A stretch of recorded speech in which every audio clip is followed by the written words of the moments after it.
Iron deficiency is a really common myth in the nutrition world, that vegetarians are somehow at greatly increased risk. In fact, if you look at the research, vegetarians and vegans aren't really at increased risk for iron deficiency. Now, I do see iron, the vegetarians that I see iron deficiency in are the vegetarians that are usually lacto-ovo, and they're consuming a lot of their calories from dairy. Dairy is a very poor source of iron, and it's also, it actually inhibits the absorption of iron. So it's like a double whammy. So people that, you know, we see this sometimes, people switching from a meat and potatoes diet to, you know, pizza with cheese and macaroni and cheese and grilled cheese sandwiches, because those are comfortable, familiar foods for them. And so they can end up with problems with iron when you do that. But for most vegetarians and vegans, what's really surprising to people is vegans actually consume more iron than omnivores. Almost everything they eat has iron, whereas dairy has so little iron. When it takes a chunk of your calories, it adds up to less than what you would think. So no, there's not more iron deficiency. However, we still need to be conscious about iron. And so there are a few things that people need to know. Oh, and there's one other thing I want to say. There's a difference between the type of iron in plants and the type of iron in animals.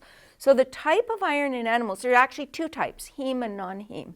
So probably about 40% of the iron in animal products is heme iron, which is the iron associated with blood. Okay, and then the rest will be non-heme. And in plants, it's all non-heme. Well, non-heme iron is absorbed very differently than heme iron. So your body has a filter for heme iron, or I'm sorry, for non-heme iron. It's absorbed more slowly. Some types of heme iron, like ferritin, it's absorbed in this molecule with 1,000 or more atoms of iron. And that iron is released slowly as your body needs it, which is it's a protection for the body, really. Whereas heme iron, there's no filter. It just gets absorbed, floods your body, and if you end up with a lot of heme iron in your blood, it can actually act as a pro-oxidant, which is, of course, the exact opposite of an antioxidant, which we want a lot of. And the pro-oxidant can actually accelerate rates of certain types of diseases. So it can increase your risk for things like heart disease and diabetes and stroke and other diseases, even dementia. So there are some advantages to getting our iron from plants. And with that having been said, a couple more things for people to know. The sort of richest iron sources would be things like legumes, of course. Lentils are a good source. And other legumes as well. We get some from nuts and seeds. We get some from some dried fruits. We get some from, you know, blackstrap molasses if you use it. And of course from green vegetables. And so you get little bits from all sorts of foods, but the major source is legumes. And so the other thing to know is that you can reduce the absorption of non-heme iron by about 50 to 90% by consuming a lot of what we call phytates or tannins with your meal. Phytates, most concentrated source is wheat bran. So, you know, some people sprinkle bran on their cereal to get the extra fiber. Vegetarians and vegans should never do that.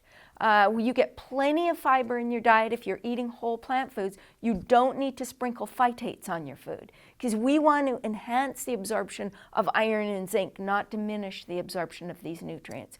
And then tannins, which would come from teas, even some herbal teas, but mainly black and green teas. And when you drink those with your meal, you inhibit the absorption of iron. So if you have any concerns about iron, you would want to keep your tea drinking an hour or two before or after meals rather than drinking it with your meals. And then the other thing to know is there's some things that actually enhance the absorption of iron. And the main ones we know about are organic acids and vitamin C. And vitamin C can increase the absorption of iron 2 to 6 times. Don't have the sort of organic acids well quantified yet, but also some phytochemical components from turmeric and ginger and even carotenoids. And these things can actually help with the absorption of iron as well.